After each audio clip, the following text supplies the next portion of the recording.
Imagine having a president who has served as a senator for the last 30 years.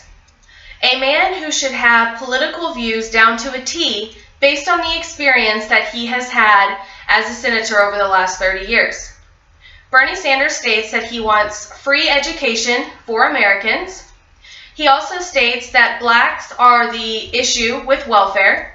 And the next thing that he states is that he does not want to go to war and that the military does not need to be built stronger, but our minds need to be built stronger on a way to divert going to war. Bernie Sanders also, as you can tell in the pictures, is not a happy person at all times. He's not always wanting to speak. Sometimes he's walking away from interviews. Sometimes he gets very annoyed when he's asked questions in debates. There's been multiple MSNBC and CNN polls that Bernie Sanders cannot handle the stress of being a president. Today we are going to go over the three main topics that Bernie Sanders supports. One is going to be education, the second is going to be military, and the third is going to be welfare. The first one that we're going to go over today is welfare.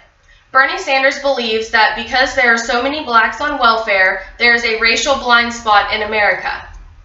There is not a racial blind spot in America because, as the facts say, 39.3% of Americans on welfare are white, which would lead you to believe that blacks are not the problem. The next thing that he talks about is how poor people are not voting.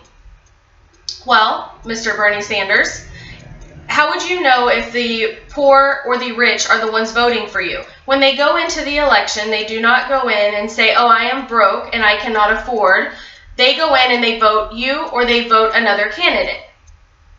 Now, back to the point of welfare. With him making comments against the blacks and the poors as he has here lately, it has really affected him when it comes to his views. For one, you state that you want to raise welfare. Well, the blacks and the poors, as you're stating, are the ones who need the welfare.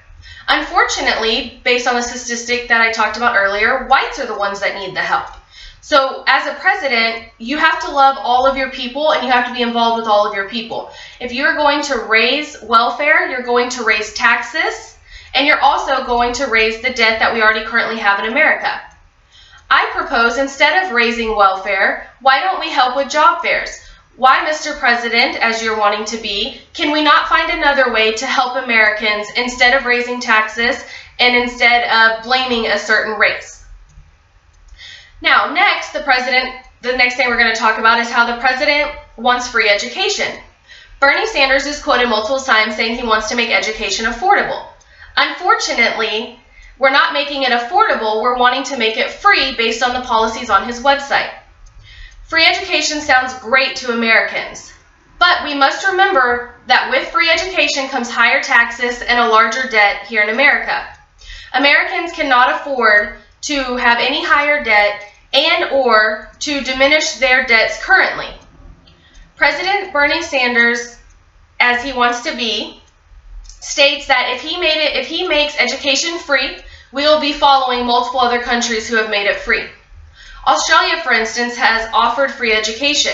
Multiple Australian students have stated they would rather pay for college because their taxes are so high that they cannot afford to live.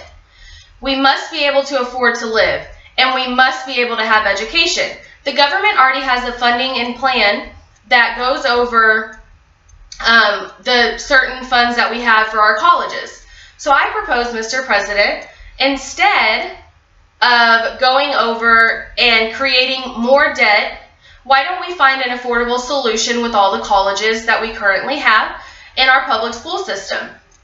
There has to be a way to lower tuition or a way to make it more affordable, not free, than what your plan proposes. The final thing that Mr. Sanders wanted to be president is military. He states that there is no reason to go into war and that everything can be solved without war. Unfortunately, as the past has shown, there are times that you must go to war. We cannot have a president who has dodged the Vietnam War be our commander-in-chief. Being a commander-in-chief means that you lead our military. You lead them into battle. You are the one, the rock-solid one, who helps when it comes to the military and its needs. We cannot have a president who does not see that war is something that has to happen sometimes. He has to have a valid plan. Stating that there's economical differences or that there's religious differences does not mean that the war cannot come. It does not mean that just by talking to someone, we're going to be able to get this resolved. Now, the good thing about President Sanders is he does agree with the deal with Iran that multiple countries are wanting to sign for peace. Unfortunately, the countries that are not complying with it are the ones that we have currently been at war with, where our soldiers still are. So Bernie Sanders, I propose to you, get with the program and understand that war is something that can happen and it's something that we have to be prepared for. Whether you believe in it or not, it is a fact of life.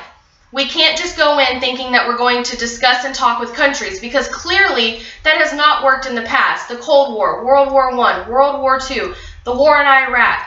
There has been tons of wars that have happened, and obviously if speaking was able to clear those wars, then the past presidents would have done it. In conclusion, we have talked about how President Bernie Sanders wants to have free education, blaming blacks on the welfare, and also his views on military. We must vote for a president who has logical ideals, not a president who just wants to get votes by making promises that he cannot keep.